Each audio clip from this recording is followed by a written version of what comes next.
कि कोई भी क्वेश्चन हो, चाहे निबंध हो, चाहे जो कुछ हो, प्रश्नोत्तर संख्या यह डालना बहुत ही ज्यादा जरूरी होता है।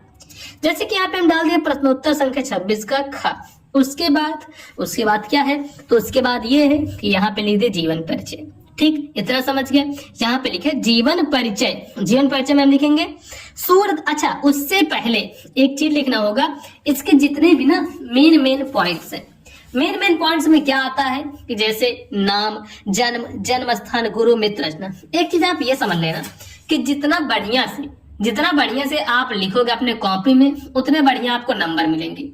जितना बढ़िया एग्जामिनर को इम्प्रेस कर पाओगे, उतने ही बढ़िया आपको नंबर मिलेंगे। ये चीज एकदम दिमाग में 100% आपको बैठा लेना है। तो देखो यहाँ पे जैसे नाम में क्या है, सूरदास। नाम हम लिख दिए सूरदास। और जन्म, इनका जन्म कब हुआ था, तो जन्म हुआ था सन 1478 ईस्वी में। इनका जन्म हुआ था सन 1478 ईस्वी में। तो देखो इस तरीके से साइड में लिखने से क्या होगा ना कि एग्जामिनर का जो ध्यान है इस तरफ जाएगा और देखेगा बच्चे ने आखिर बढ़िया लिखा यार, मतलब बढ़िया बराबर से इस तरीके से लिखा। उसके बाद यहाँ पे लिखा हाँ इसको नंबर अच्छे देते हैं, तो ऐसे करेगा।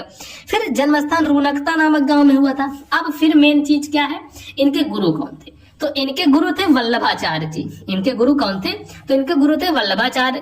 अब इसका मृत्यु, इनकी आखिर मृत्यु कब हुई थी, मृत्यु हुई थी सन 1583 ईस्वी में। सन 1583 ईस्वी में इनकी मृत्यु हो गई थी। अच्छा, इसके बाद क्या है, फिर है मृत्यु भी हो गई 1583। रचनाएं कौन सी है, सूरसागर। साहित्य लहरी भी है, यहाँ पे चाहे लिख सकते हो साहित्य लहरी, सूरसागर, सूरसारा वाली, ये सभी इनकी रचनाएं हैं। तो रचना में ऐसे कर दो। फिर जीवन परिचय यहाँ पे लिखोगे। अब इसके बाद देखो सूरदास जी का जन्म सन 1478 ईस्वी में रोनकता नामक गांव में हुआ था। जैसे सन 1478 और रोनकता, तो ये क्या है, काली पेन से लिख देंगे। ठीक, काली पेन से लिखने से क्या रहता है ना, एग्जामिनर का ध्यान तुरंत वहां पे पड़ता है। अब देखो पूरा नीली से लिखा गया है, लेकिन एग्जामिनर जो आपकी कॉपी चेक करेगा उसका ध्यान डायरेक्ट पड़ेगा यहाँ पे, फिर पड़ेगा यहाँ पे, फिर पड़ेगा यहाँ पे। अब ये बीच की चीजें इतना कोई भी नहीं ध्यान देता, ये आप एक बात हमेशा से समझ लेना। अब इसके बाद फिर सूरदास जी का जन्म से ही अंधे थे। अब चाहे अंधे को भी काली पेन से लिख देते तो और बेस्ट रहता, लेकिन नहीं लिखा गया, चलो कोई बात नहीं। सूरदास जी जन्म से अंधे थे।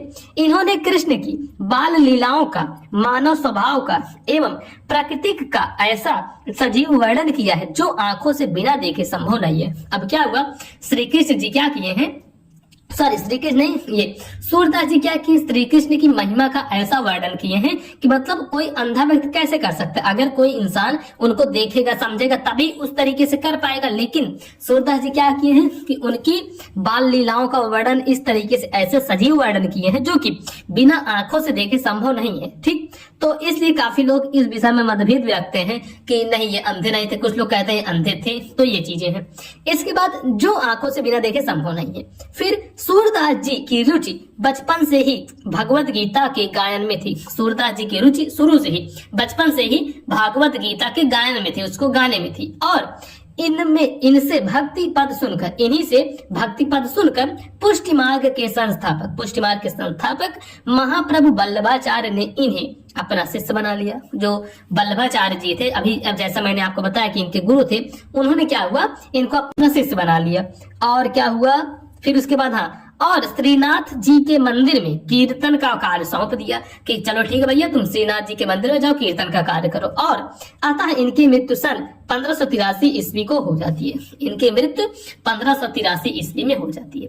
अच्छा, इनकी कुछ रचनाएं देखो, साहित्य लहरी, सूरसागर, सूरसारा वाली, इस तरीके से आपको देखो कितना बढ़िया बेहद ढंग से। अब एक चीज समझो कि अगर कोई बच्चा ऐसे लिखा है, इसका फॉर्मेट जो लिखने का तरीका, जैसे काली पेन से यहाँ पे, फिर इस तरीके से ऐसे लिखा है, और वह बीच में कुछ अगर गलत भी लिख देता है तो एग्जामिनर का ध्यान वहां पे नहीं जाएगा, डायरेक्ट चेक करेगा और नंबर दे देगा। ऐसा मैं क्यों कह रहा हूं, ऐसा होता है बोर्ड एग्जाम में। ठीक, तो आपको ये देखना है कि कॉपी का जो लिखने का तरीका है, चाहे निबंध लिख रहे हो, चाहे गद्यांश पद्यांश कुछ भी लिख रहे हो, A to Z कुछ भी लिख रहे हो, जो लिखने का तरीका है काफी अच्छा रहना चाहिए। आप काली नीली पेन का इस्तेमाल करो। मैं कहता हूँ काफी सारे बच्चे क्या सोचते हैं कि चलो मैं जितना पढ़ूंगा उतना ही नंबर आएगा। ऐसा नहीं होता है, पढ़ना तो जरूरी ही है, लेकिन साथ ही साथ आपको लिखना भी जरूरी है कि किस तरीके से बोर्ड एग्जाम में प्रेजेंट करना है, जिससे एग्जामिनर काफी अच्छे नंबर देगा। जैसे अभी मैं आपको जीवन परिचय बताया, ऐसे ही निबंध भी मैं आपको बता चुका हूँ, और खंडकाव्य किस तरीके से लिखा जाता है कहोगे बता दूंगा,